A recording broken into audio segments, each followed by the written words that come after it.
gentlemen. It's time for the Early Bird Special. Bringing you the best stories from the world of sports and sports entertainment. Now, here are your hosts, Sparky and Burdick.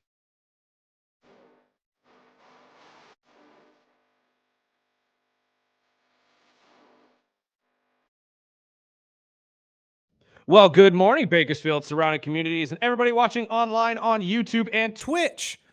This is the Early Bird Special. I'm Chris Burdick. That's Sparky. Sparky, good morning. Good morning. Let them know what they're in for today.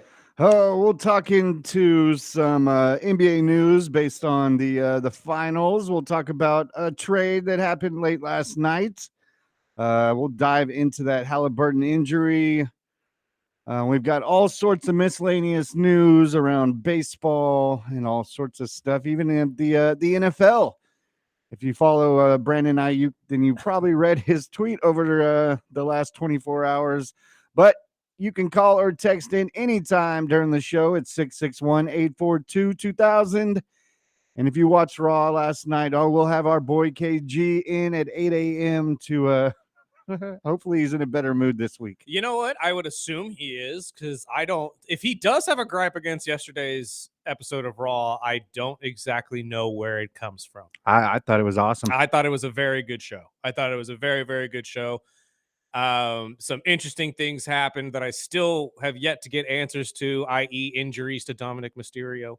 But we are going to figure this out probably within the next couple of days. So I know they have Night of Champions this weekend, which is one of their major PLEs. Hopefully you guys will be tuning in as well. But we got to talk about basketball first. You want to start with the trade? Because that's pretty much the biggest news of the day. I mean, we all knew about Halliburton's injury, but the Celtics have found a trade suitor for Drew Holiday much, much sooner than I thought they would, to be honest with you. But he will be going back to Portland in a trade for Simons and 2 second-round draft picks. Let's go to our audio first, because I'm very curious what Mr. Canty has to say about this. I have my own thoughts about this trade, but let's hear from him first.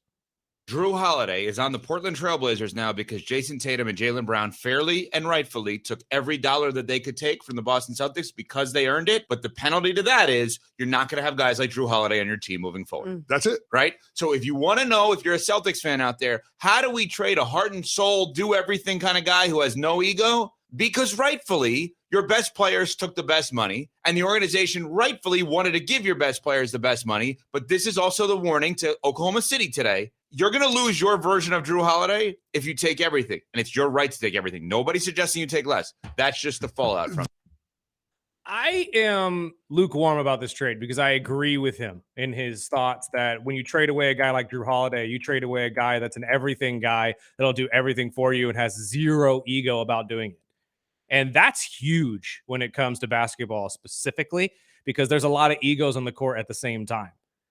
When you really take into account how many people get drafted into the NBA, let alone play on the court, there is a very minute percentage of the population of the world that get to say they played in the NBA.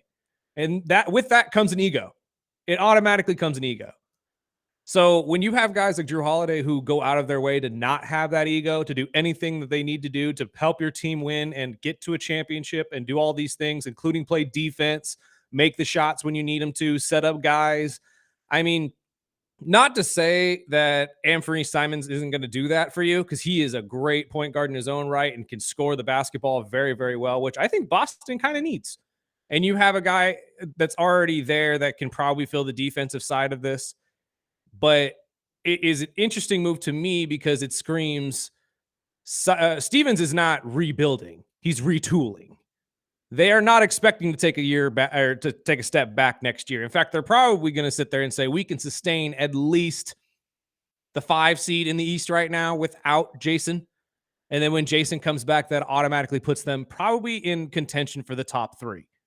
But I don't know. What are your thoughts on this trade? I mean, it clears up $40 million, yes, which does. It's what they needed. And it kind of brings up a interesting topic because, you know, whether it's the injuries or the trades that have happened since the beginning of the playoffs, I mean, the East is wide open. And a lot of these reporters are saying it's wide open aside from Cleveland. And if anything, that puts Cleveland in a better situation.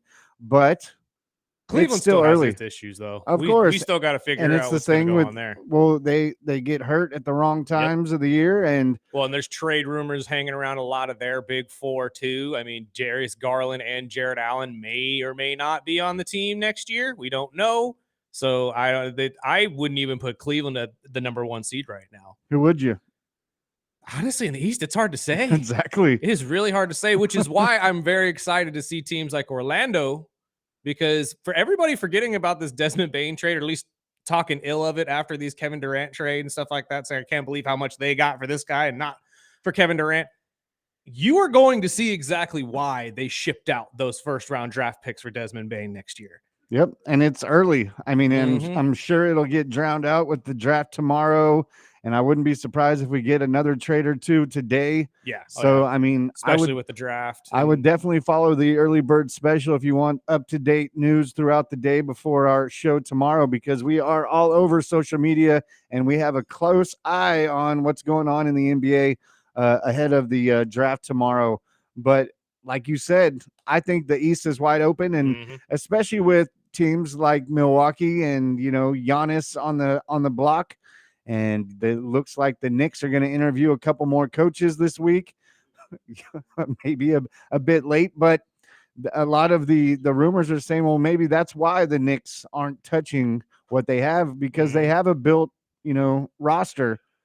But, can they stay healthy? And that's kind of going to set up a different topic we're going to talk about in a bit later, is these injuries, whether it's, the Halliburton injury or the late injuries that happened in the playoffs, whether it was Lillard or Tatum, Steph, but it's just crazy. And, while teams, it's the off season, it's the beginning of the off season. So everybody is looking to upgrade their team, but I definitely like this trade. I think it's smart for both sides. I understand Boston cleaning up some cap space so they can at least try to bring in another veteran to play with this team that's going to be injury riddled in start of the season, probably most of the season. And it's really going to keep an eye on where Giannis is going and if there's going to be any major trade moves ahead of the draft tomorrow.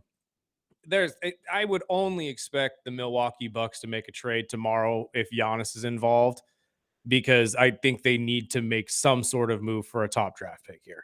I think you have to make something happen, especially if you're looking to rebuild.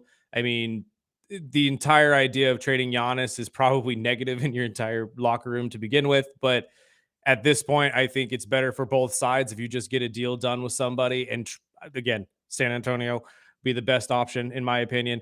I think that they're trying to get the best possible deal, obviously, and fit Giannis into a situation that he actually wants to be in. But then again, I don't know. A lot of these trades, some people are laughing, saying that these GMs are tricking each other and getting some ridiculous trades this year. I'm not so sure.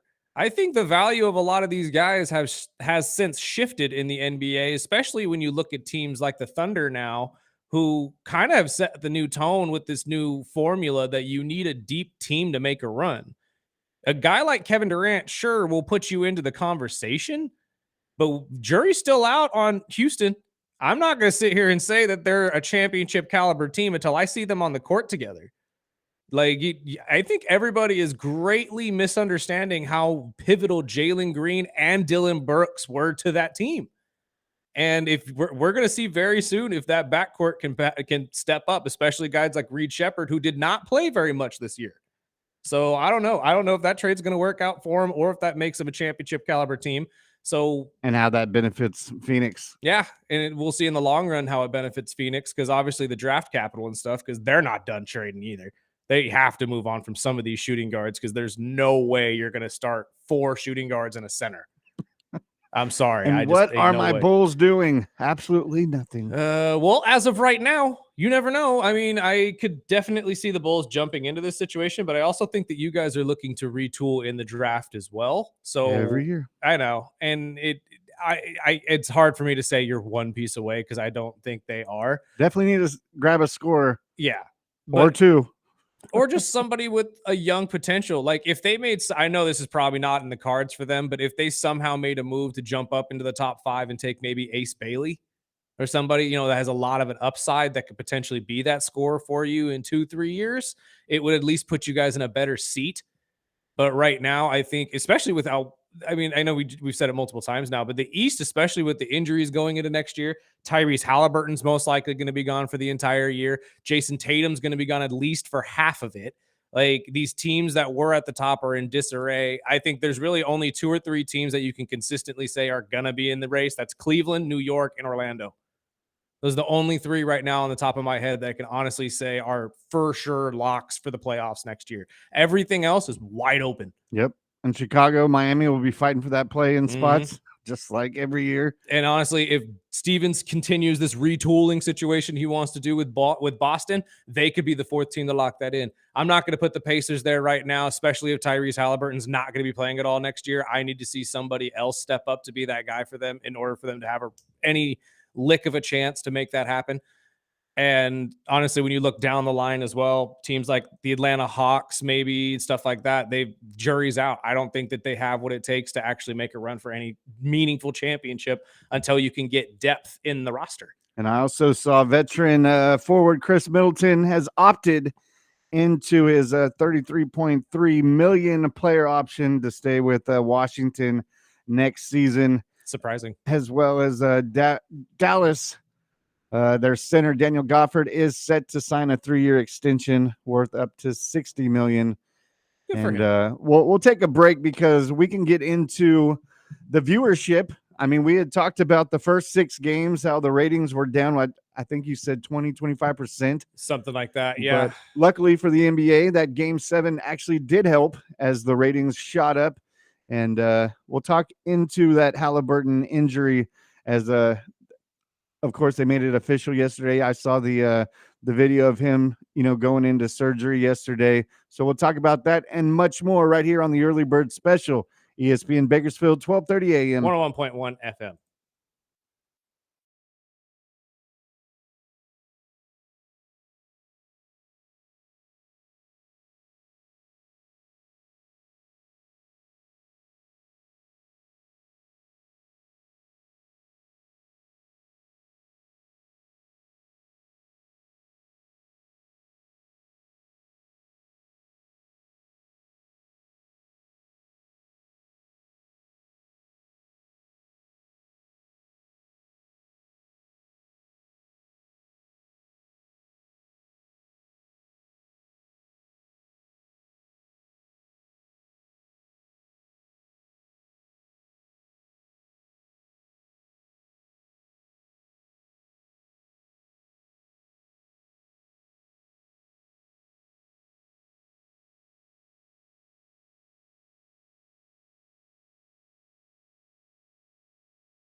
Welcome back, early bird special basketball story before we shift over to baseball. Game 7 of the Thunder Pacers series ended up being the most watched NBA Finals game since 2019 with the series Game 6, I believe, against Toronto and the Warriors, where Kawhi won the championship for the Toronto Raptors. Peaked out at about 19 million people, I believe is what it said. 16 million average throughout the entire broadcast. It pretty much put it in line with the SEC championship game back in December, which is good sign because honestly, like we talked about before, whether it have been the market sizes for both of these teams or just their fan bases or just pissed off fan bases for that lost right before that didn't want to watch basketball anymore.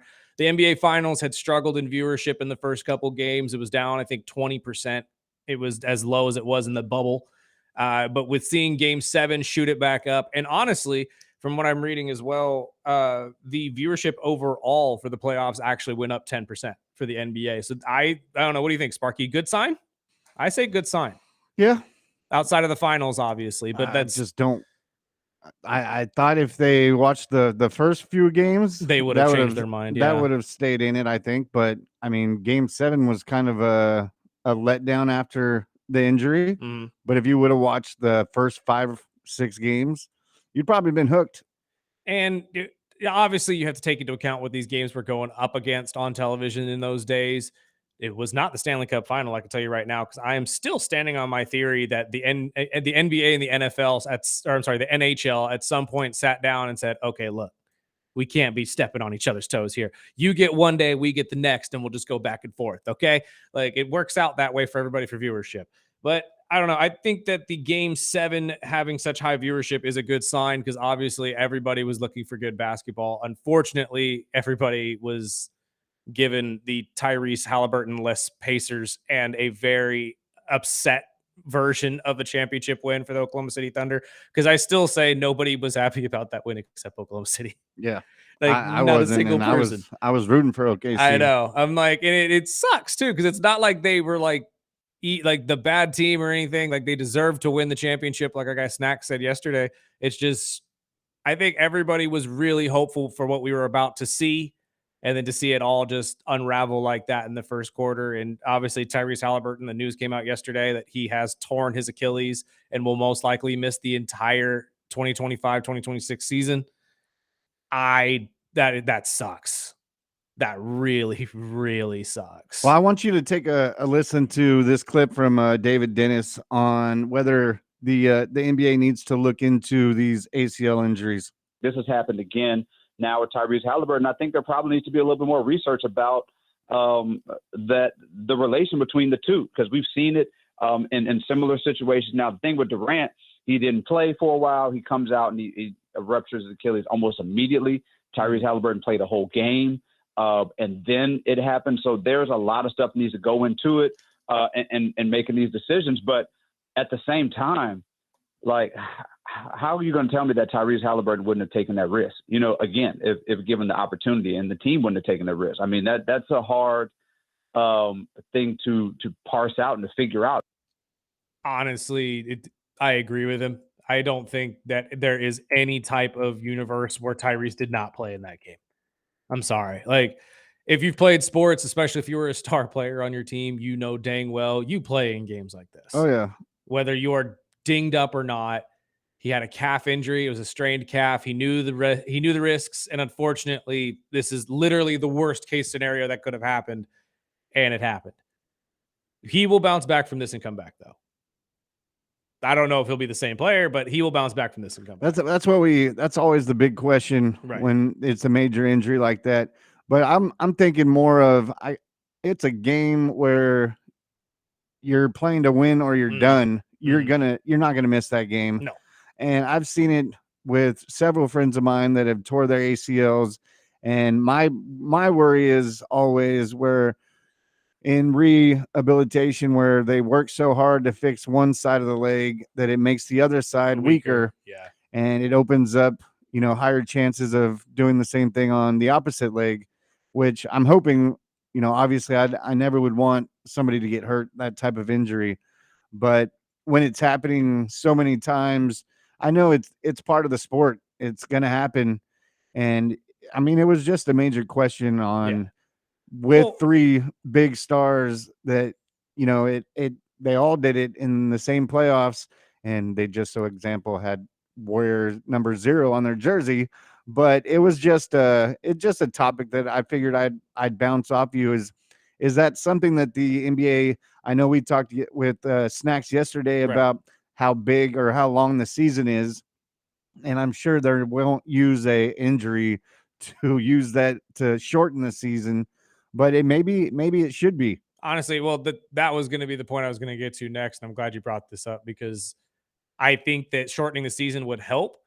But I'm not against them throwing some time and effort and money into figuring out maybe a way to deter some of these ACL injuries. I know the body is tricky and there's no way to stop injuries altogether, especially if you're playing a contact sport or any sport in general. And basketball is just hard on the joints. It is. Anybody who's played basketball long enough, it's very, very, very hard on your joints and your ligaments and stuff like that because that's what you're using all the time to play it. And like I don't know if you could find maybe some sort of like a I don't even know how to put it, like more of like a knee guard or like something of that nature. I know it's not like exactly like that, but some sort of object that can maybe just help strengthen or stop ACL injuries from happening. Maybe that's something that you could look into, but these are so tricky. It's not like a concussion where you can just put extra padding in a helmet and say, okay, we're good. Like, get out of here, kid.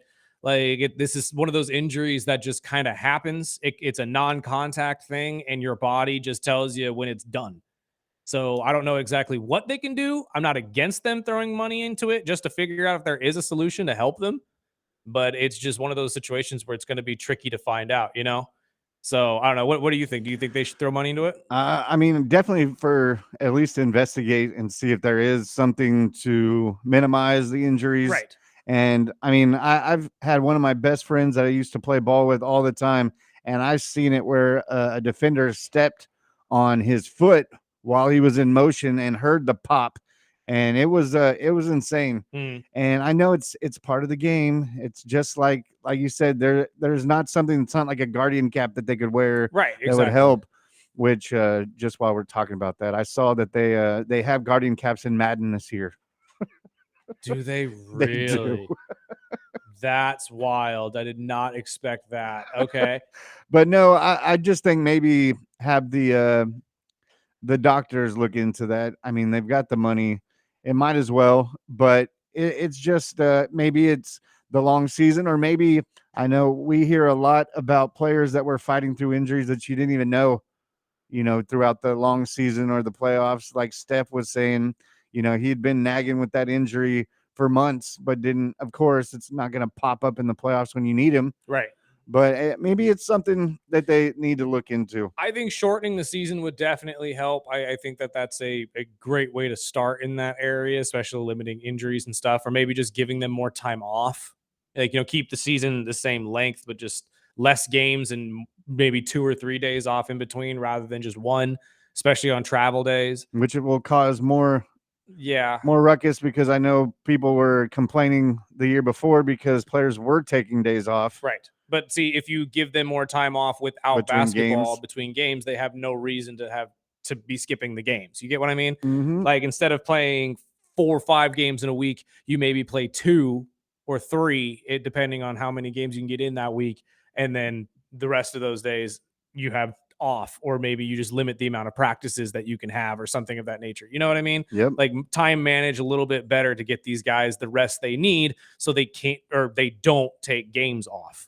Because that's really where it comes down to viewership wise, especially for buying tickets, is nobody wants to pay $300, $400 to go watch the Lakers and LeBron and Luka are sitting on the bench.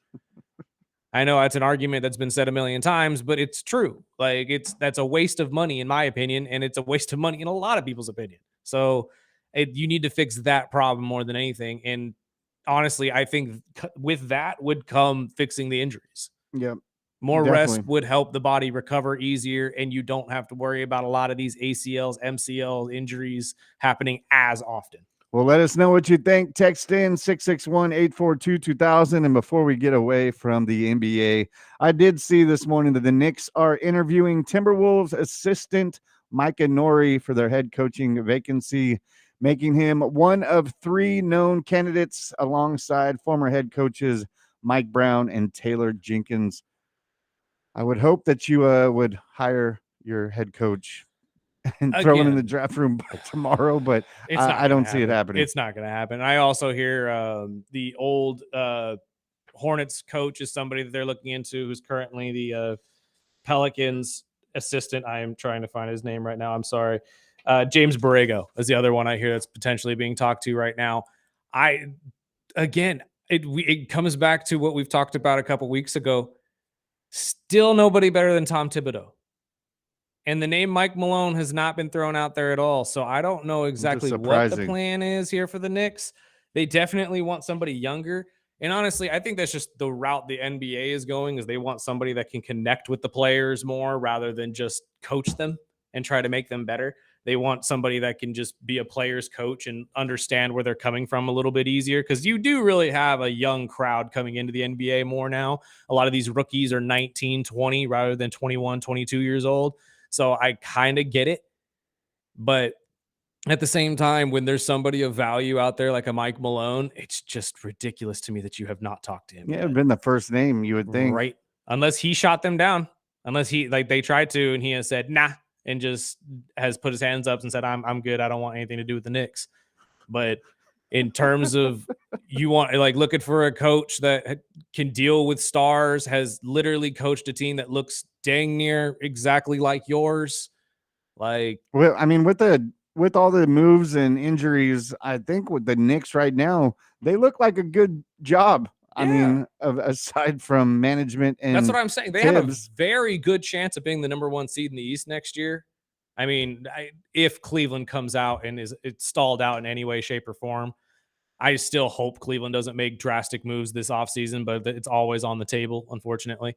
But the Knicks have a very, very good chance at getting to the finals next year out of the East. So I don't understand why a lot of these teams, I don't understand why they're not making moves that would potentially throw them into that. You know what I mean? You would think so. So I don't know. If I am the Knicks, I'm looking for a coach that has won a championship and is on his way to winning another one. That's just me. I would too. I mean, if you're going to let a guy go after the Eastern Conference Finals, back-to-back 50-win seasons, doesn't make sense. No, unless they're just looking at the management and be like, nope, I don't want anything to do with these guys that would do something like Tibbs, which is entirely possible. It is entirely possible. Tom Thibodeau is a beloved person in basketball, and maybe that's exactly what they're thinking. Maybe, do I want to work for somebody that's essentially going to treat me as like garbage like they treated Tom? It's like, I wouldn't say yes to that either. No, but we'll get into some miscellaneous baseball news right after this break. And remember, we are streaming video on YouTube and Twitch. Just look up the Early Bird Special right here on ESPN Bakersfield, 12:30 a.m. 101.1 FM.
This is the early bird special. Gonna shift over to some baseball stories. Wander Franco back in the news as he's now facing a 5-year prison sentence in the Dominican Republic for, well, Weird. baseball fans know this story very well. If you do not follow baseball, you do not know this story because Wander Franco, who was a soon-to-be superstar for the Tampa Bay Rays, signed a big contract for them, got busted a couple years ago, and has since been on suspension, obviously. He had a relationship with a 14-year-old girl in the Dominican Republic in which he was paying her mother over $1 million pesos to keep quiet about it. When they did a raid on the house of the girl and the mother, they found well over $100,000 that was supposedly all given by Franco to the family to keep hush about the entire situation. So he is currently facing a 5-year sentence right now in Puerto Plata. I'm sorry, I misspoke. And the mother is actually facing 10 years for trafficking her daughter. This story is so ugly. It's so gross. Like, I cannot even begin to explain why. But I mean, Sparky, you're not a baseball guy very much. I know you watched very little, but you try to keep up as much as you can. What do you think of this right now? I mean, just as a father, this is disgusting. Mhm. Yeah, 14 years old. Sexual abuse of a 14-year-old. And the more I read into the story, I mean, shame on the mom on Mhm. top of that, because now she might serve 10 years for Oh no, she gonna serve 10 years. I'm gonna tell you that right now. This I- is human trafficking to its highest degree. 10 years, is that even enough? No, I mean, but it's trafficking your own daughter. It's the Dominican Republic though, so it's a different situation. But it's like it still. I agree with you though. Like it makes my skin crawl. Just the thought of anybody just trafficking their kid like that is just disgusting. And I mean, even only 5 years for him. Yeah. You would think he would just get as much or more. Well, does he? This is a question that's bounced around though. But does he ever return to baseball? No. Probably not. No. More than likely not. Like, this is going to be one of those moments where, I'm sorry, if we're going to blackball Trevor Bauer, this boy better never be talked about again. Like, let's be honest. Like, this is some on a different level creepy.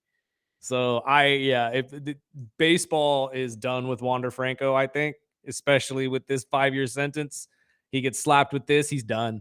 I don't care how good baseball player you are. You could probably play in the DR or anywhere else around the world if they want to sign you, but the MLB probably will have nothing to do with this guy for the rest of his life. I mean, he had signed an 11-year, $182 million deal before that, and he was in his 3rd year of that deal. Pissed it away. I mean, again, this I believe had started actually before that deal had even started, but regardless, this was something that spanned over a long period of time. But so was she 14 at the time? Yeah, okay. She was 14 at the time. She's not 14 now, but still, it doesn't matter. I mean, yeah, it's just the thought of all of this is just disgusting. And you're right, like for a player like Wander Franco, who had all the potential and talent in the world to be one of the better shortstops in the league, he was really exciting to watch. People were really getting behind him.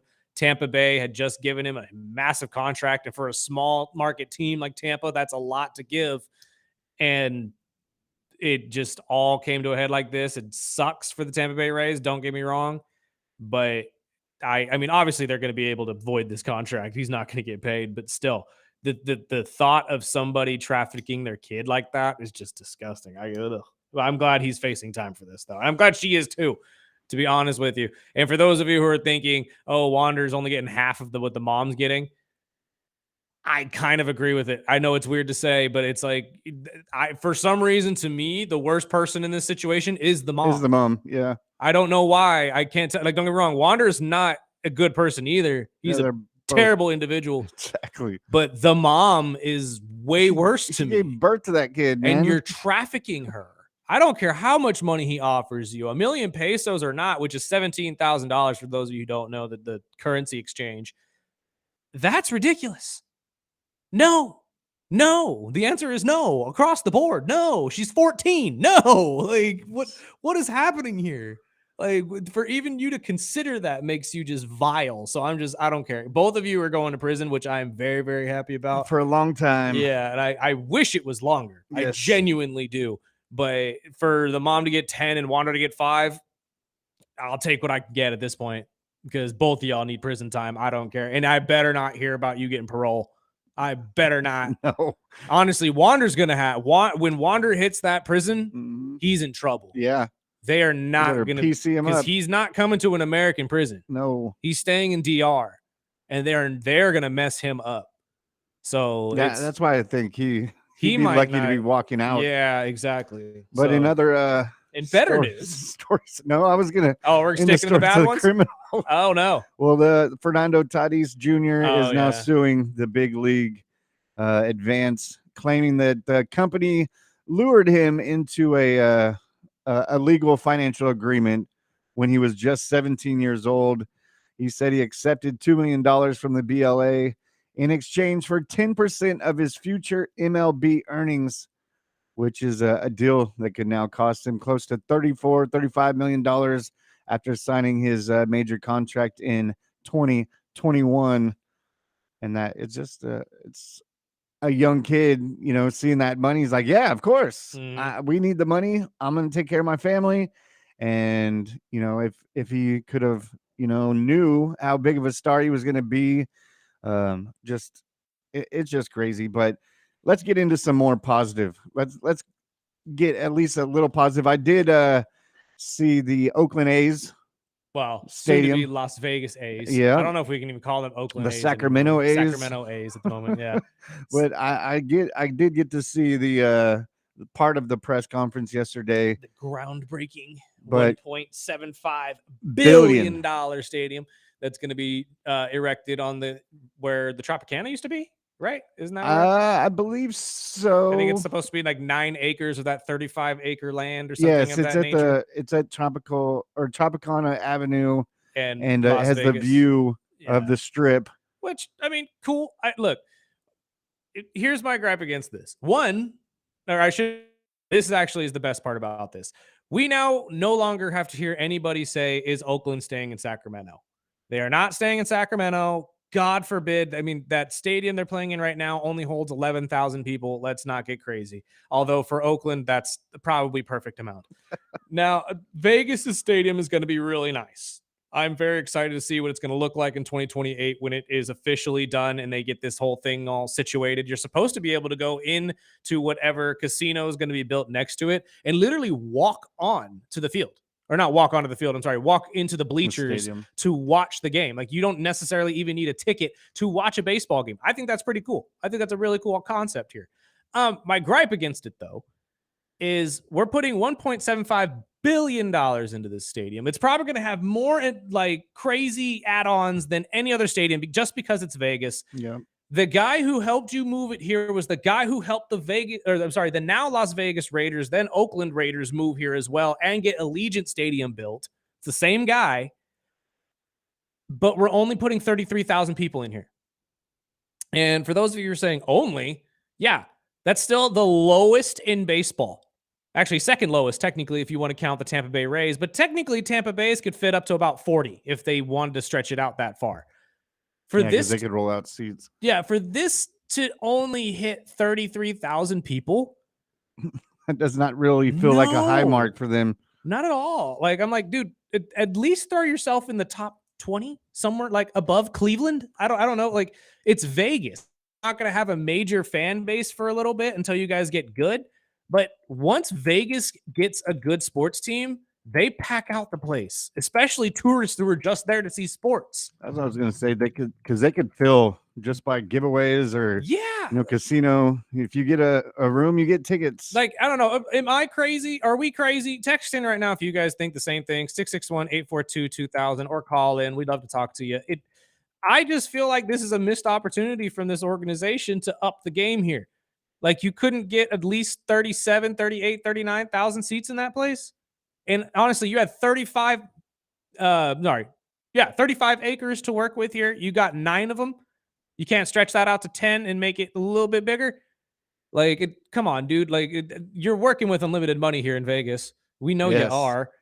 So let's make it work. I don't understand why you can't up the seating. I really don't. I get the fan base is lukewarm right now because they're not happy they left Oakland. But trust me, But you got 3 years to pump this thing up. and once you hit Vegas, oh, the Raider fans were thinking the exact same thing. Oh, no one's going to leave Oakland for the Raiders. No one's going to leave Oakland for Vegas. Yeah, you did. Yeah. Yeah, you did. And actually, most of you are happier that they're in Vegas than they were in Oakland. Oh yeah. I saw the owner and GM, they were at the ribbon cut, and they were saying it's an ideal market, and we are Vegas, of course. Naturally. And now they'll be the fourth franchise in sports to be in Las Vegas, which only makes the area even better for travelers or fans. And you know what's crazy? I'm still waiting to go see the Allegiant Stadium, because I remember when they were building that and seeing the 3D views, and that stadium looks awesome. Have you not seen it? I haven't been there. I've driven by. You've driven by, but you've never been inside. Mhm. Oh, it's very nice. I took the stadium tour thing one year for my birthday, and it was pretty worth it. It was a lot of fun. And they even do you get to go up to the owner's box, have a drink, and look down at the stadium and all that type of stuff, see what Mark sees and all that type of ish. But honestly, Vegas is turning into one of the biggest sports cities probably in the world. I mean, they've snagged WrestleMania now for 2 years in a row now too. They ripped it away from New Orleans. We'll get into that at a different day, but they literally ripped it away from the city of New Orleans. Vegas is taking over sports. And honestly, for the Oakland A's, or now soon to be Las Vegas A's, for you not to capitalize on that, you're going to hate yourself in about 3-4 years. Watch. Yeah, I wouldn't mind going and checking the game out when Oh, it's I'm open. going. I'm definitely going out there. But we'll wrap up this hour after this break, and then we'll bring in 24KG, our wrestling guy from Hits 93.1, right here on the Early Bird Special, ESPN Bakersfield, 12:30 a.m. 101.1 FM.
Welcome back.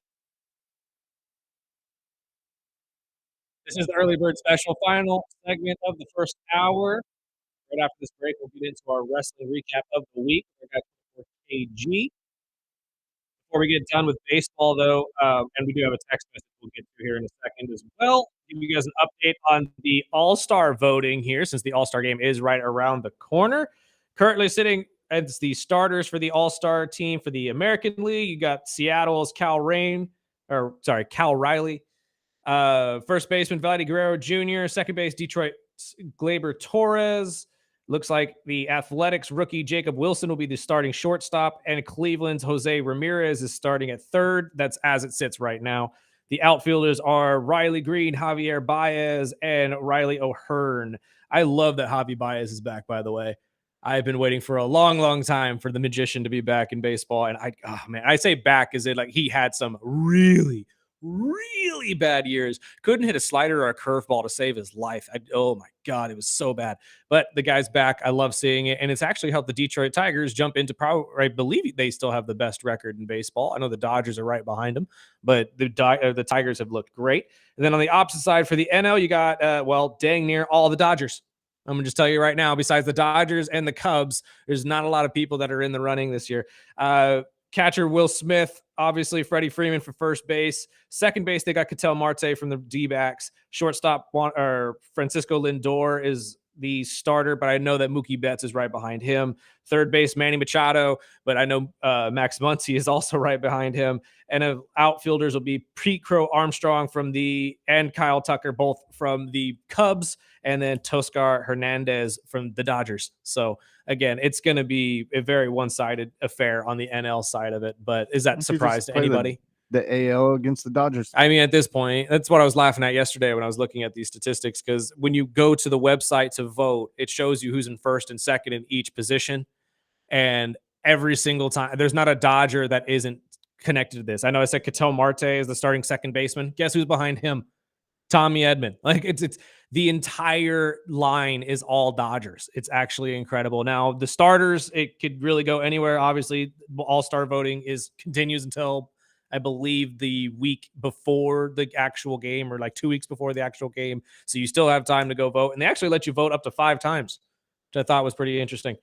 But I think it's just to pump up numbers, to be honest with you. I doubt anybody actually votes 5 times in a row. But again, it's no surprise to anybody. The Dodgers are dominating the actual all-star voting, because this is probably the best team that we've seen the Dodgers have in quite some time. And I'm not even going to lie to you. I'm scared of them as soon as they get healed up. Once those pitchers come back, I don't know who's going to be able to beat y'all. It really is, because my Phillies can't figure it out pitching-wise either. So I'm just like, might as well give up on the season. We're just going to flame out at some point.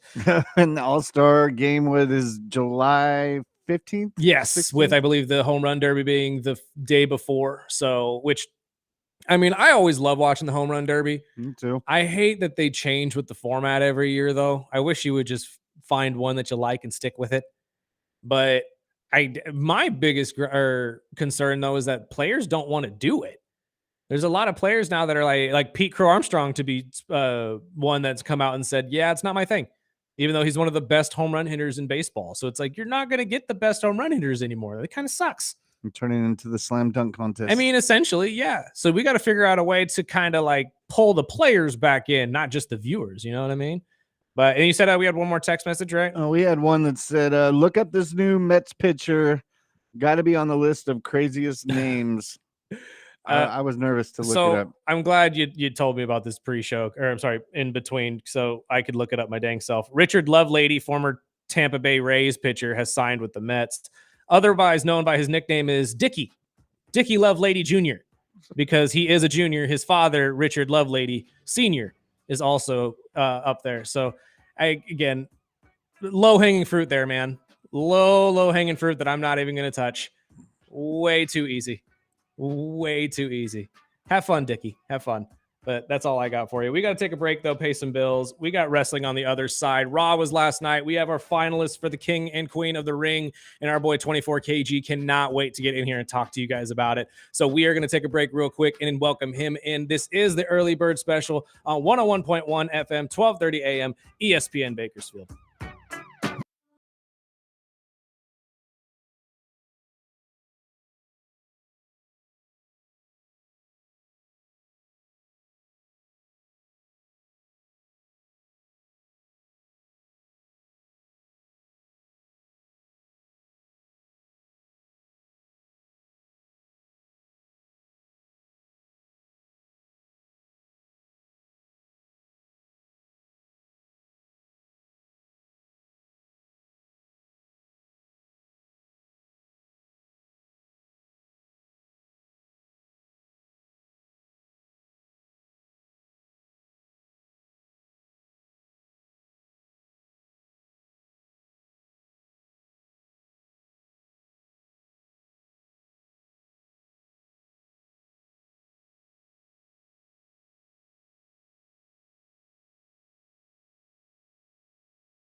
Welcome back.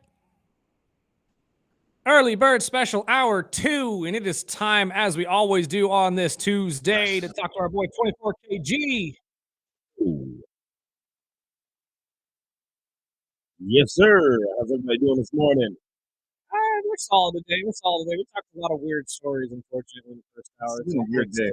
It really has been a weird day. Why does it feel like it's like a weekend tomorrow?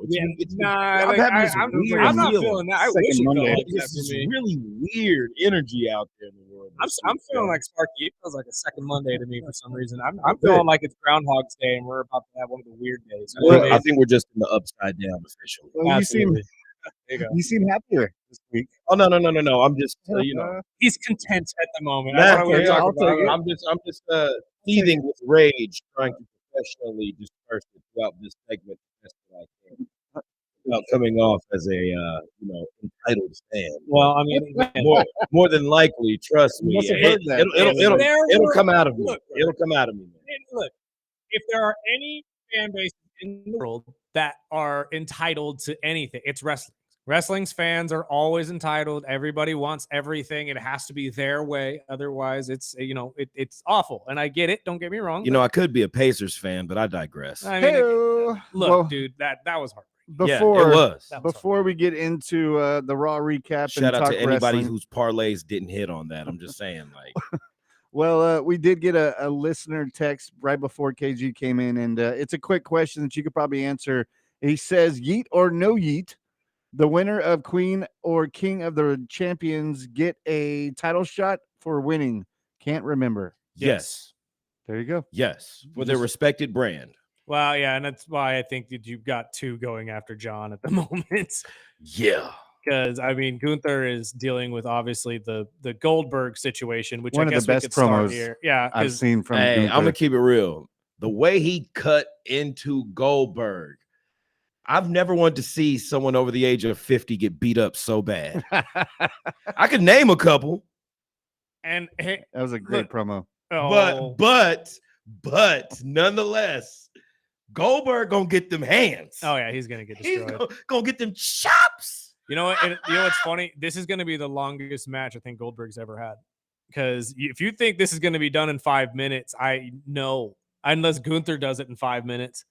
But are you really thinking they're going to set up all of this just for a 5-minute match? I honestly wouldn't be surprised, seeing as how Goldberg has snuffed people over the years in less than 5 minutes. Let's go with Dolph Ziggler. Sure. My biggest gripe about the Fiend match, Bray Wyatt, he didn't deserve that, And honestly, Goldberg should have enough awareness in his position to take his Hall of Fame ring, his, accolades gracefully, maturely, and just give back in the PC or something, help his son out. But no, he got to be a glory hog. He still got to be out there like, oh, I'm this and that. Bro, you're not bashing your head into locker rooms anymore, giving yourself concussions before matches, like how when you dropped Undertaker on his head and scared the crap out of all of us. But no, you get to put a new younger talent in danger and possibly hurt him. But since Gunther's built like a tank, hopefully we see that tank roll over Goldberg. That is what I'm worried about, though. Like, we've seen Goldberg injure some guys before just because of how rough he can get in the ring. Although I am still not completely sold that this isn't a setup for his son at some point down the line. Well, he is. I believe he does have an NIL deal. I don't know if Gage does. I know for a fact that Titus O'Neil's son does, Mark Henry's son does, and Scott Steiner's son does. Yes, indeed. But I am not 100% sure if Goldberg's son is on that list. Well, the college football season's over, correct? For right now, yes, but he's still with Colorado. He's still playing for. All right, we could just see him break face, get a face to how he looks now, because last time we seen him, he was a kid. Yeah. And then they showed some images of him as a young adult, which was recently, a few months back, maybe a year back. And he's a young man now. Oh, Gage is huge. Yeah, he's a young man. He's a linebacker for Colorado, for people who don't know, and he most likely will be a starter next year for Deion's defense. He is definitely filling the genetic shoes of Goldberg's DNA sequence. Who was a massively fantastic defensive tackle for the Georgia Bulldogs when he played for them as well. And Atlanta Falcons, I believe. Very short term, but yes, he did play for the Falcons. He made it to the big dance. So just to kick off some of the matches that happened last last night. There weren't a lot, but there were 5 that really filled out last night's Monday Night Raw card respectfully. You had Braun Breaker versus Penta. I love the midair spear. It was a good match. Honestly, there were no bad matches despite a stiff one. And we'll just jump right into that. Jade Cargill. I'd like to get y'all opinion on this because honestly, I'm a little upset with Jade. I don't feel like she's trying. I feel the same move set being applied, but thus she hasn't had a lot of solo experience. She's been carried a lot in the tag team. So we got to get used to seeing her individually go about her strides. But shout out to Roxanne Perez. I think she can work with damn near anybody. No, that's 100% factual. Like, truthfully, she made that match tolerable. Can I ask a question of what are you expecting from Jade that you're not seeing? I'm not seeing the personality that would go with someone who has phenomenally unchallengeable athleticism. Her athleticism, no doubt. I think she needs more TV repetitions under the Monday Night Raw stage, but we can't afford that right now. Everybody keeps saying that. But see, there's the thing. If she would have spent time in NXT, we wouldn't be having this discussion. No, but see, here's the thing, though. Everybody keeps saying she has great athleticism. She's done all this. Where? Oh, yeah. Where? Not in WWE? Not in AEW either. You know what I mean? That's what I'm saying. I think everybody looks at her physique and sees that you could potentially have that. Yeah. But just because you got muscles, I'm saying that don't mean you know how to use them. That's kind of my point. I'm not attacking your criticism of it, but I think that the criticism of her is unfair because everybody's expecting her to be this great athletic beast. But really what she is what she's showing us, which is she's the female Mark Henry. Okay, I'm going to argue that point. I agree with you, but I'm also going to argue it on the fact that, like, how much time have they spent with her in the PC? How much money have they invested in developing her character and her brand, which at this point, with anybody else, should be way further along. That's so we don't know what's going on behind the scenes, nonetheless, but I feel you on what you say. She is unfairly criticized, but that only comes from being under the microcosm of WWE fans. Well, and that's fair, but here's the thing is because of that work in the PC, that's why I have my theory, because there's nobody that knows this business or knows how to develop these guys better than the WWE Performance Center. And you know Triple H loves a slow burn. That's not, but that's not the point. My point is they see it just as I do. You guys see this athletic beast that can do moonsaults and crazy stuff. Not anymore. Never. But again, when did she ever do that? I don't know why. But not to the level. Not to the level I think of what our expectations are. But potential is one thing, but realizing that potential is a totally different conversation. My point is just that you guys are putting her on the wrong pedestal. I ain't got her on none because I think it's absolute crap. Well, I love her. I think she's great. I think she's doing a solid job. I mean, honestly, do you see what I see, Spark? That she's I just look at her as a athletic beast, and but more strength than speed. I'm gonna say, almost like the Mark Henrys. Unpopular opinion. That's the new Charlotte Flair with less mic skills. That's what I was of right say. now, but that could be developed, and that is going to be developed. And I see the same thing with you. I know we're in the WWE that we're talking about, and not all of these all these superstars have both. Exactly. We're seeing a lot of these, especially in the women's division, that either are athletic and don't have mic skills, or have awesome mic skills and not as athletic in the ring. Exactly. And that's what we see with Jade. I see a great match, but steer her away from the mic until she can practice a few more times off the air. Honestly, she's not even that bad on the mic. She has to have conviction. And I'm seeing the same thing out of Naomi. I cannot stand her on the mic, but she's a hell of a wrestler. Some of these people do need a mouthpiece, and I don't think the females have had a mouthpiece like how the males have had a Paul Heyman. Yep. They need to bring back oh gosh, dang it. I'm drawing a blank on her name. She was Chelsea Green's tag partner for a little bit. They just released her, the Italian lady, Sophia Deville. Yep. They need to bring back Sophia Deville and have her be a mouthpiece for people, because that was one. She was actually pretty good. She was a good mouthpiece for Shayna. She like a interim GM or something at like some that? Point, I see the same thing with like Natalya. I know she's OG, but I cannot stand her when she talks on the mic. No, but she's a great wrestler. She's exactly. She really is the boat, best of all time. Best of all time. That's they coined it. I was like, that's not bad. But I don't know. The criticisms, I get the criticisms, but I feel like they're a little unfair towards. How did you feel about Becky Lynch and Bailey last night? They kind of cooked. It went It was the exact predictable. way I was thinking it Predictable would. as hell, but they kind of cooked. And I think it's still gonna cook it where with them teaming up. I think it's gonna be Lyra and Becky teaming up. See, but this is where I feel like there's going to be a heel turn for Lyra because it's going to lead that. Like it's totally leading that way. And at this point, only one of them can have the belt. I think Bailey ends up winning it at some point. I don't know if it's during this storyline, but as I said yesterday, the match was great. The three of them in a ring together, fantastic. That's where they should leave it, though. Keep the mics out of their hands. We had a quick couple commercial breaks that led to some segments where Dominic Mysterio announced that he was injured, quote unquote. Do you think this has anything to do with the rumors surrounding AJ Styles not wanting to work overseas with this weekend's upcoming pay-per-view? Probably. Or are the rumors founded that it's Dominic who actually chose not to go there? I'm still trying to flesh out what the sources or rumors may be. But I can't really argue with either one of them not wanting to travel overseas now to that area. And look, that's going to be that's one of the biggest talking points that I wanted to talk about was that Night of Champions is this weekend and it is in Saudi Arabia. So there's a lot of some pivots on the card, some changes. Well, great changes though. Yeah. They've moved the Intercontinental Championship match out. And along with a lot of other situations, because they've had people out there since the 9th, but they've had so many warnings to these people that a war is brewing and you probably shouldn't be there. Especially when they're telling you this is a no-fly zone. Yeah. So what are your thoughts on that, though? Do you think that do you think that they should be there in general right now with how hostile everything has been overseas? No.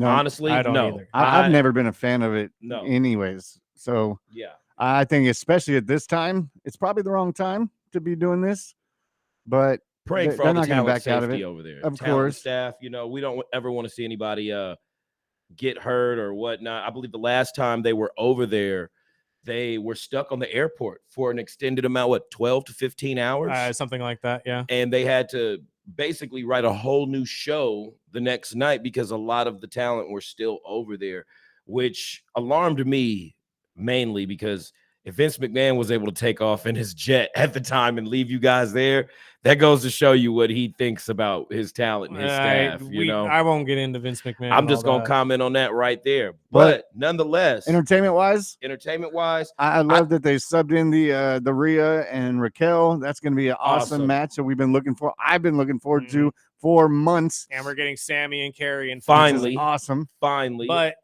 again, this is the same argument that we brought up for the NFL when they're going overseas and stuff like that. Should athlete safety not be the number one priority? Almost definitely. Nonetheless, compensation. And they're no longer getting the bonuses for performing in Saudi Arabia. The compensation is what it is, but that's why I'm thinking you as a company are showing a lot of people how you actually feel by continuing on with this, because if anybody gets hurt, I mean, we just had death threats against Roxanne Perez that were lined up to be right here in Bakersfield. Same here with Dominic Mysterio. Yes. Yeah, they weren't playing about that. And the week before that was Liv? Yep. Yeah. So there's some real threat here. If anybody ends up getting hurt this weekend in Saudi Arabia, TKO, all of that is going to get hit with a massive situation, and it's going to look ugly. So I don't know. I don't think they should do it. I really don't. But rumors have speculated that they are prepared to relocate, whether it's adjacent in a country over there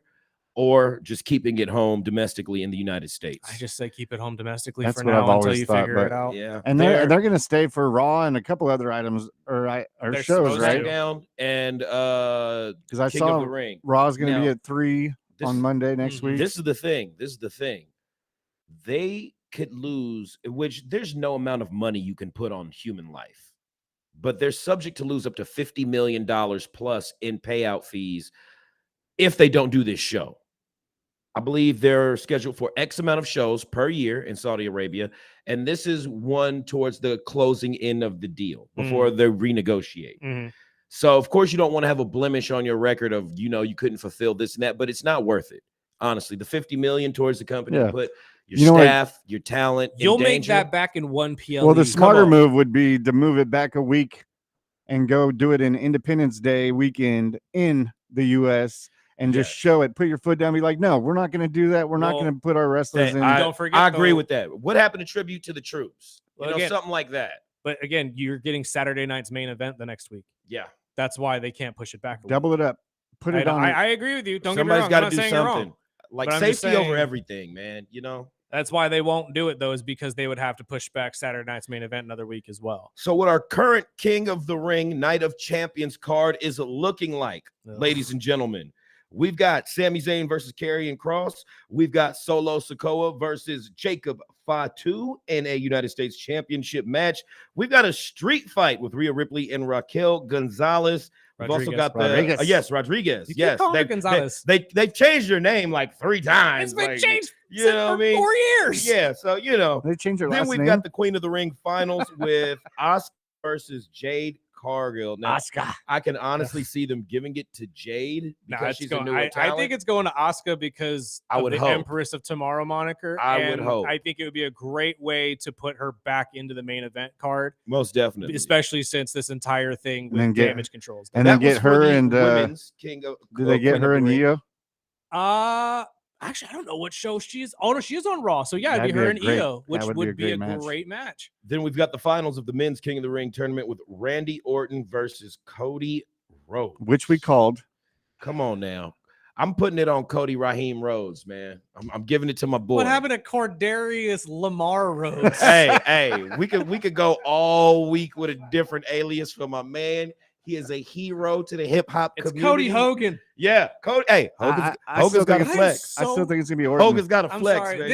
This is the heel turn for me for Cody. I am so tired of seeing Cody win everything. I think it's gonna be Orton. I'm so- and they finally. Hey, I would hope. Hey, it would blow my freaking mind See, I don't. if they let Randy get that. Because honestly, he deserves it.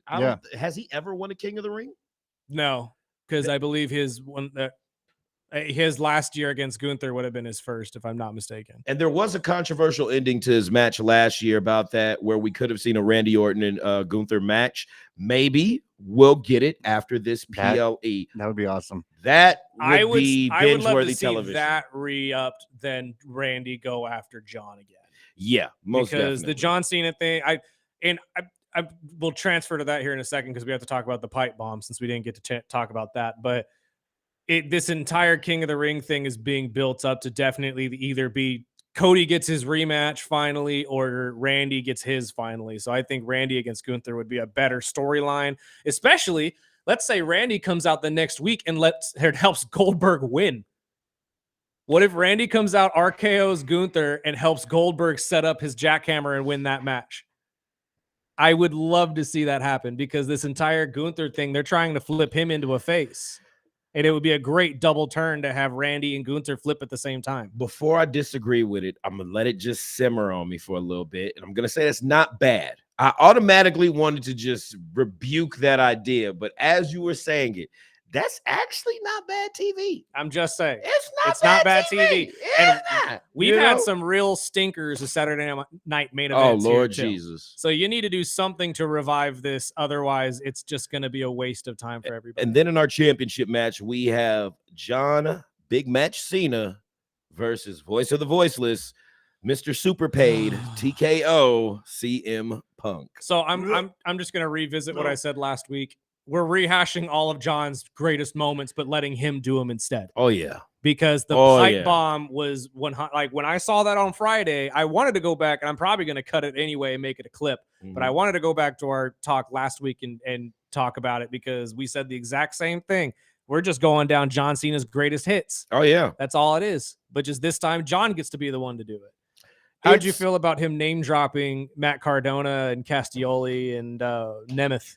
Yin and yang, baby. I thought that was great. It was shout out to Corey Graves None of doing those great people- narration in that promo, but the narration for the cutscene that they had explaining this 14-year feud with these guys, I think John Cena started looking like John Cena of old. John Cena, where he didn't give a crap about how you felt. And the fans, like, we ate it up. When he came to Bakersfield and disrespected the crap out of it, thank you, John. Can I have another? And he's just like, I hate you people. We're like, yes.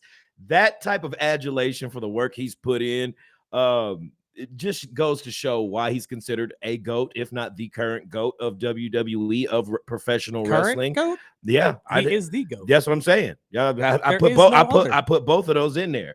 So people could say Ric Flair, people could say Hogan and all that. Nope. But look, on my wrestling round, Mount Rushmore right now, it's the only one. I'm gonna have to say John Cena, Undertaker. You better not drop. No. But right now, Taker is the greatest character to ever right grace now. the WWE. That is. But you grew up watching the last section of his career, which was tough to watch. Well, look, I just want to say this: the only person who rivals time spent on getting to the ring versus the Undertaker right now is Jey Uso.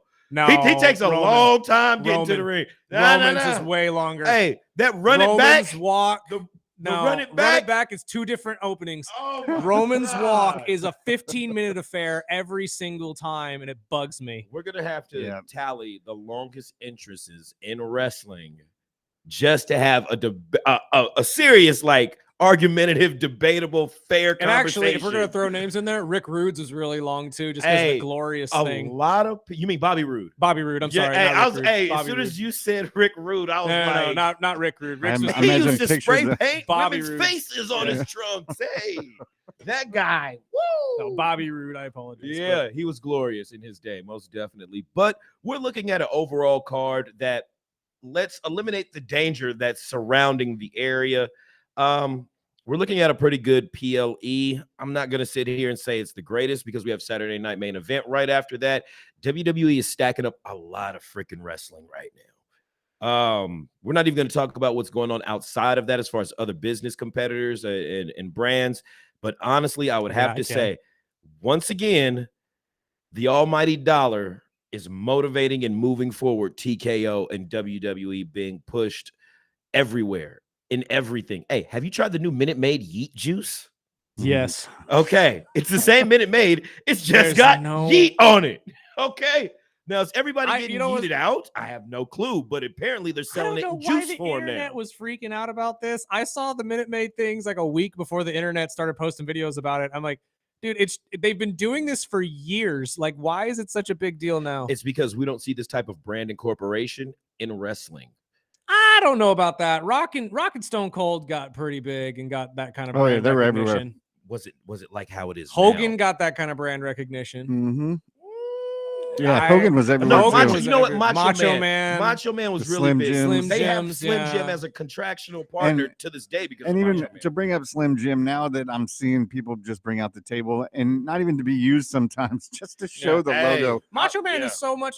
Macho Man's still so coveted. They still use him on those Slim Jim. As they should. Yeah. I'm pretty sure he had something tied in to where his voice is. Well, you can't go get a Slim Jim and not just think of Macho Man. Oh yeah.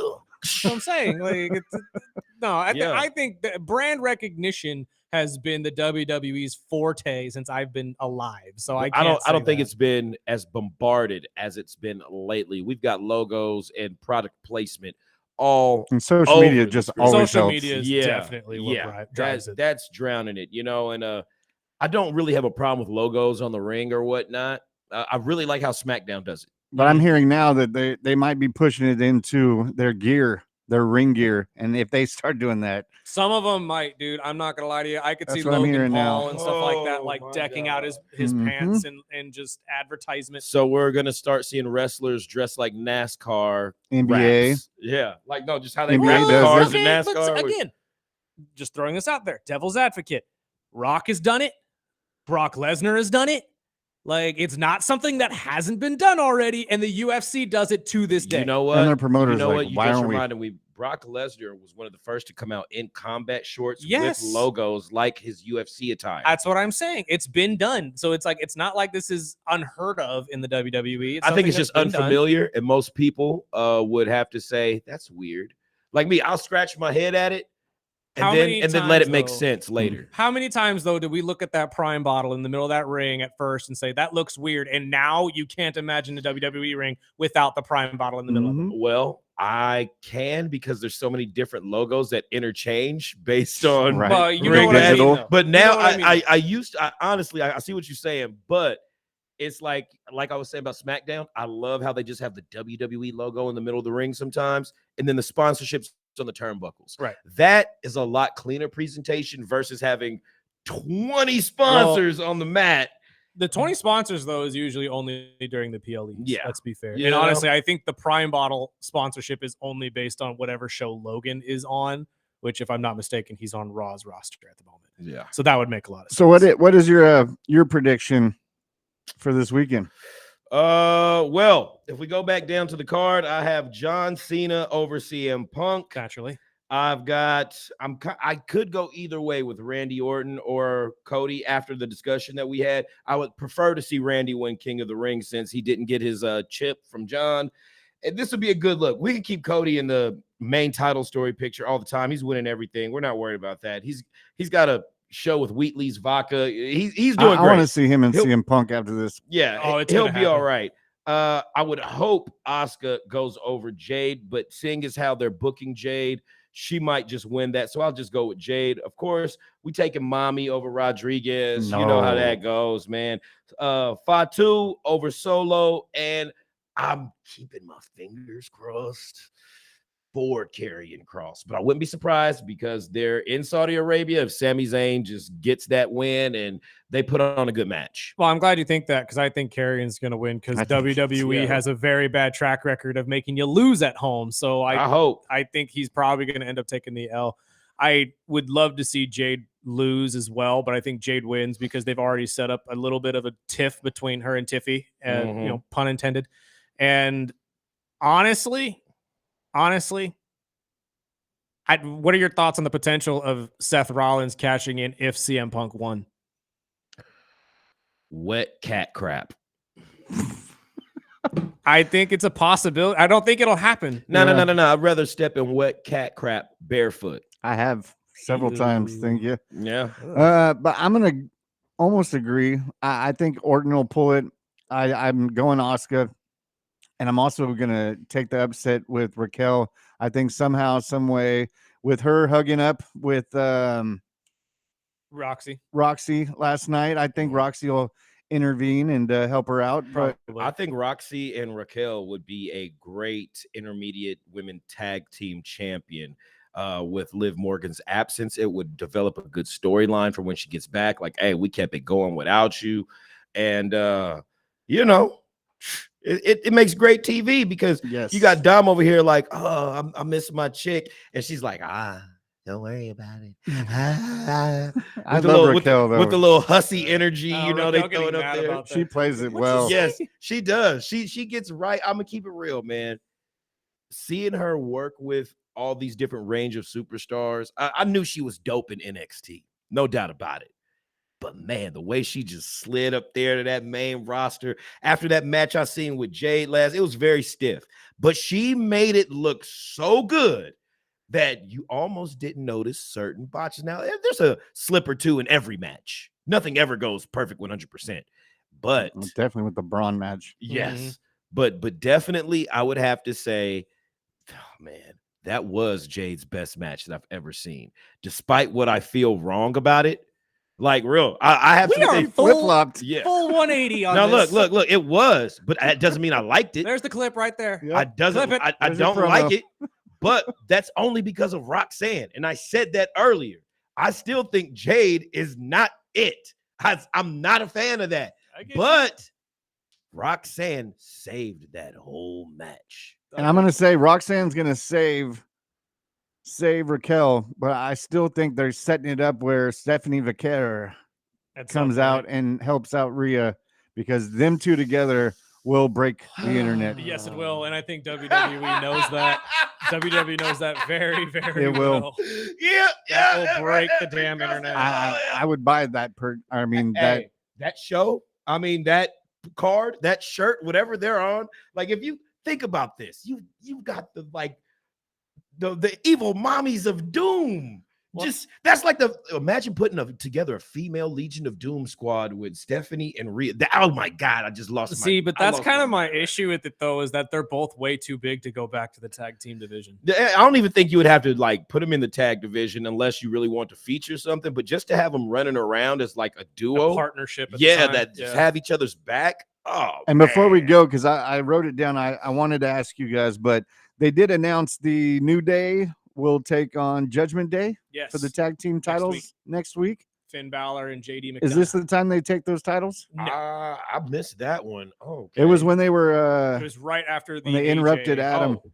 I got to throw out one thing. Shout out to Xavier Woods for dressing as the #1 hater from the Chappelle Show.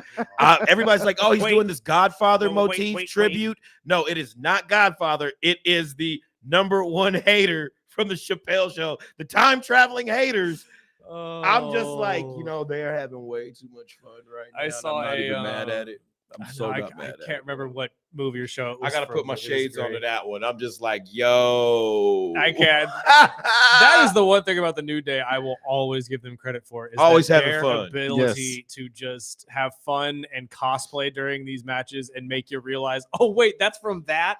And it's wait a minute. I just realized something. Are the tag team titles allergic to PLEs? No, but it's the way WWE has it right now, where they do not have any faith in the Raw tag team division at all. Now, see, I could have came in here with something to really be angry about, but it just slipped my mind. And now at the end of the show, folks, you're gonna have to wait till next week. Really got enough time. You're gonna have to wait till next week. And then before I let you go, we got a Ludwig sighting. What? Did you miss Ludwig? I didn't see Ludwig. What?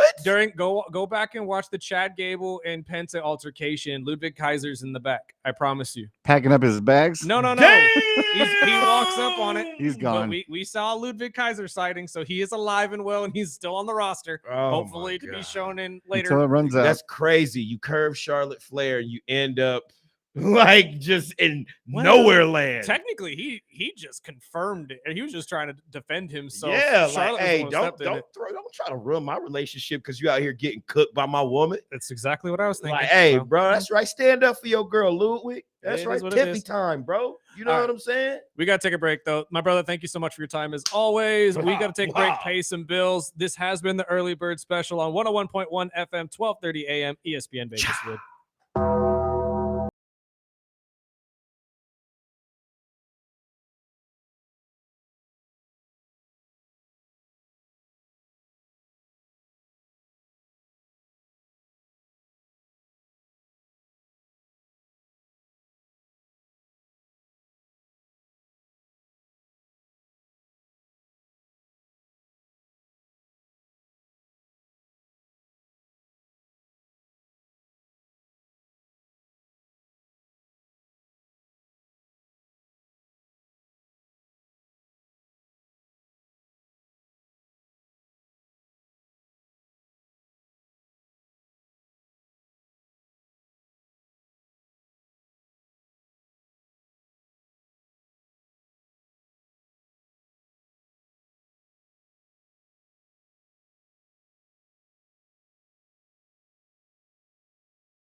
This is the early bird special. Thank our guy KG for dropping in, after wrestling with us for a little bit. Full circle on that. I swear. I will stand by that statement. That was kind of funny, but it is what it is. We got some miscellaneous stories to get to, though, before we get out of here. And hopefully you guys join us again tomorrow, as we will do all of that all over again.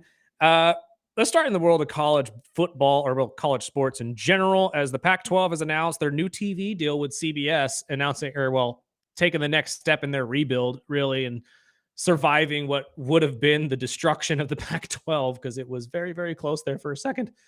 But it looks like with the resurgence of a couple new teams, as well as guys like Boise State, Colorado State, Fresno State, San Diego State, and Utah State, as well as Gonzaga in non-football related situations, they will now all be televised on CBS from 2026 up until 2031. Not sure exactly how much the deal is worth at the moment, but this is great for the Pac-12 because it gives them a major network that they will be shown on for the majority of the regular season, as well as conference championship games. And the conference championship tournament in basketball for the Pac-12 will also be televised on CBS. So it keeps them alive. And honestly, with the increase in just great competition with teams like Boise State, Gonzaga, and all these other people coming into play, I think this is going to be great for the Pac-12 and hopefully revive what was one of the more competitive conferences in college sports. So I'm excited. Keeping it in college, starting next week, the NCAA will remove sport-specific scholarship limits for Division I programs, a landmark that changes that align with $2.8 billion with that House settlement and signals a new era in college. They keep screwing with everything, but I think here's my thing. In hearing this, because this is I didn't know this coming into the show. Sparky told me this before the show, and now that I've had a little bit of time to kind of like jog it in my memory and figure out like maybe this is the route they're going, I'm starting to see it a little bit. I think we're headed towards contracts. Mm-hmm. We are genuinely headed towards contracts for collegiate players, especially people who get NIL money. And I think this is the next step to that, because they know if you set up scholarships for everybody, that means that you equally distribute that money and everybody's got to be committed.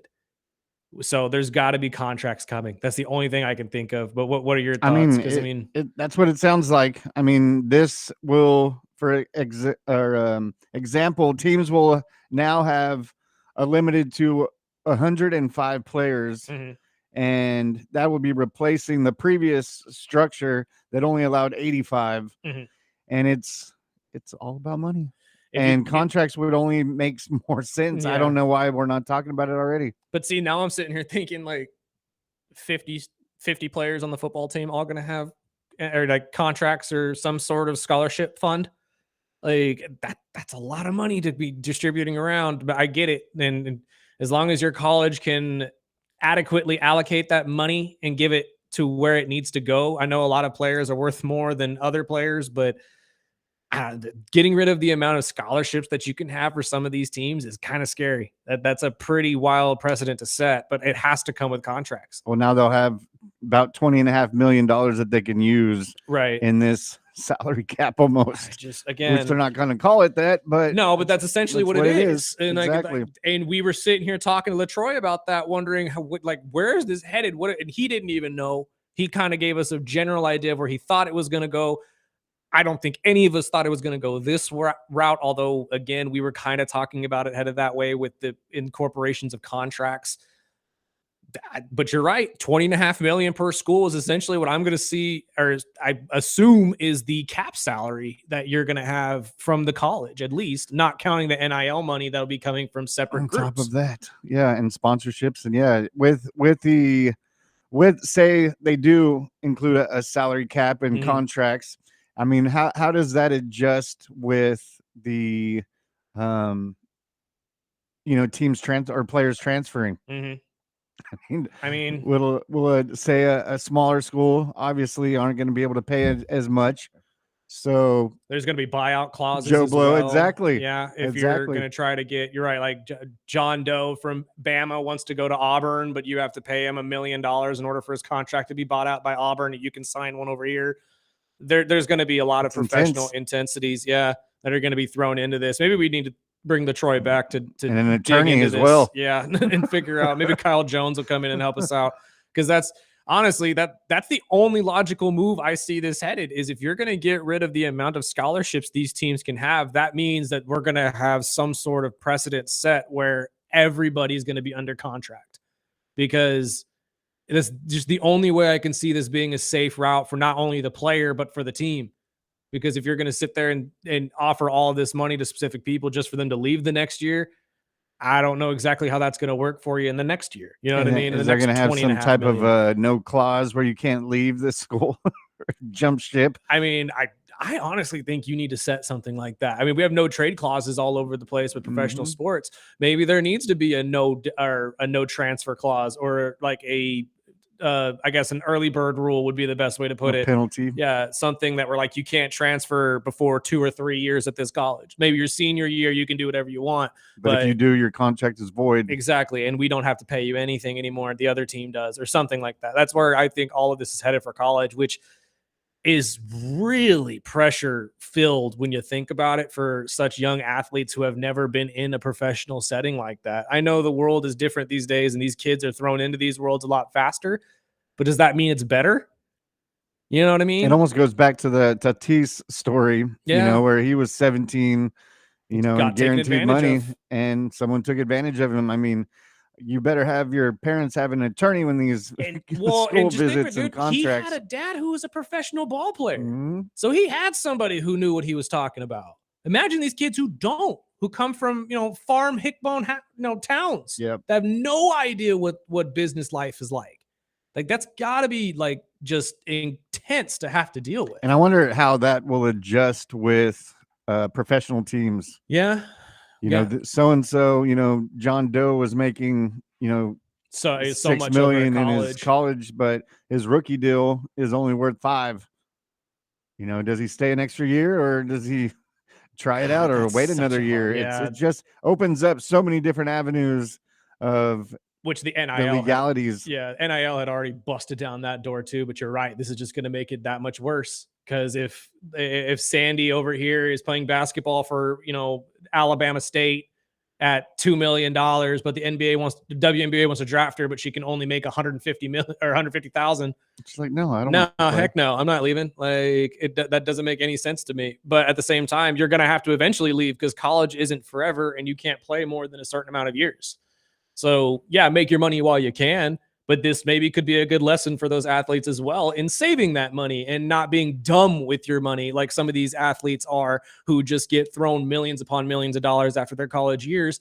And then, their posses or whomever come in and sap all that money away. Of course. So maybe this is a good, devil's advocate thought here. Maybe this is a good step forward for that kind of a thing and help these kids understand money is fallible and it will be taken from you if you allow it to be. And it goes back to the original topic we had talked with Troy is we need financial literacy in these schoolings because that is going to be something they need to be taught before they jump into these big, huge contracts. And not to get political, but I think restructuring of a lot of the school system would be beneficial, especially for in high school levels where you teach these kids how to do their taxes, how to handle stuff like this, how to do stuff in real life that they're going to have to do as an adult, especially if they're not going to college. You're going to have to get into the working world and figure out how that works. I know trade school is a thing, but I think that you need to do that at a younger age because these kids, I know we're talking about, is it too early for these kids to be ready for this? Certain things, absolutely not. They need to be ready for it. But other things like, millions of dollars in contract deals while you're playing a sport in college, maybe a little too soon. But I don't know. That's just my thoughts. And we'll get to that. And we'll talk to somebody that has a little bit more of an expert in that field. A financial or legal mind that can tell us if we're being dummies on this subject. I'll definitely talk to Latroy this afternoon because I'm sure he's going to stop me in the hallway talking about this story. Oh, I'm sure he is. And I would love to hear what he has to say about this too, because honestly, like I said, last time we were talking to him, we were wondering what's the next step for this, for the NCAA and the NIL as a whole. And it turns out the next step is no more scholarship limitations. So that's a wild step forward for the NCAA. Well, we'll take our final break and wrap up the show right here on the Early Bird Special, ESPN Bakersfield, 12:30 a.m. 101.1 FM.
Man, I'm not gonna watch Transformers. I love Transformers. So. And, it was a dang good movie series until Shia left. I'm not gonna lie. When Shia left, the rest of the series is You didn't like man. Wahlberg? I actually did not mind Wahlberg in the movies. That's not my problem with him. I just think the storylines themselves got really ridiculous. Although I grew up on the Beast Wars series. For those of you who are Transformers fans, that's the one that I like in my childhood remember very, very vividly. So when they went to the Beast Wars one, I was like, okay, maybe I can get to this. Yeah, no, they ruined it. I was like, okay, I'm out. Still looking forward to Thundercats. I forgot Thundercats was coming. And He-Man, Masters of the Universe. Oh man, Kevin Smith has that entire series on Netflix too. That's He-Man. If you haven't watched that, it's really good. I really enjoyed that one. Real quick, though, before we get out of here for the day, again, join us back here tomorrow, 7 to 9 a.m. As always, we'll hopefully be talking to either LaTroy or somebody of legal nature to talk about this NCAA deal and figure out the ins and outs of how this fits, at least money-wise, and how these athletes are about to get paid. But we got a handful of stories that I want to get to before we get out of here. Just to start, let's talk about Anthony Richardson with the Colts, who is back from his shoulder injury. He's expected to be back at camp, but at this point right now, from what we understand from the Colts camp, is that he is very much behind and very much in second place as Daniel Jones has continued to just shock the world in Indiana. Maybe he's found something down there that he couldn't find in New York. I don't know. We'll see when the season starts, but it is a now uphill battle for Anthony Richardson to win his spot back. Do you think he's going to do so? No. Do you think we've seen the end of Anthony Richardson as a starter in the NFL? Yes. It's probably a little late too. That's just my opinion, but I've seen the guy play. I don't think he's got the NFL caliber, but maybe he gets research because I thought the same thing about Daniel Jones. Yeah. But I think this the restart with a team like Indy, I think it'll be a good spot for him. Yeah. Now, I think Daniel Jones isn't the greatest starting quarterback in the world, so I still don't think you found your answer, but I do agree with you, Sparky. I don't think Anthony gets a spot anymore. I think Anthony is done. I think we've seen plenty of great athletes come in as quarterbacks in the NFL, Tim Tebow being a very close comparison, who just couldn't get the throwing motion and the accuracy part of being a quarterback down. So sometimes it just doesn't work out. And I think this is unfortunately one of those moments as well. I hate to say it or I hate to see it, but it is what it is. And that's just kind of how the cookie crumbles at this point if you're Bruce Almighty. And then the last thing we're going to get to for the day, we talked about the Kevin Durant trade yesterday a lot, but something came out yesterday I thought that was interesting is that the head coach of the Houston Rockets, Ime Udoka, went out of his way behind the scenes to very much try to get this trade done and push for this trade. Do you think, again, this is without reading a lot of the ins and outs of the details and knowing what's actually being asked by Ime Udoka, do you think that's because he lost faith in what Jalen Green could be for his team? Or do you think that he just believes that Kevin Durant was that missing piece for Houston to make the final step to the finals? I think it was more of him needing a veteran presence and didn't want to miss out on the opportunity of getting somebody like Durant. Mm-hmm. But I still think that they're going to be missing some pieces. Mm-hmm. So they're going to need to, whether it's the draft tomorrow, which we'll get into our mock draft tomorrow, but it's not a good look because Durant is getting old. And just like the promo before the show started just now, they were saying Durant in Houston reminded them of Aaron Rodgers to the Jets. A little bit. Because at this point, it's like, yes, you used to be one of the greatest players at your position, but are you still? Jury's out. We'll find out. And that's why I'm saying don't ride Houston to the championship just yet. But that has been the Early Bird Special. We'll be back tomorrow, 7 to 9 a.m. But for right now, we got to get out of the way for the great Rich Eisen. Sparky, let's get out of here.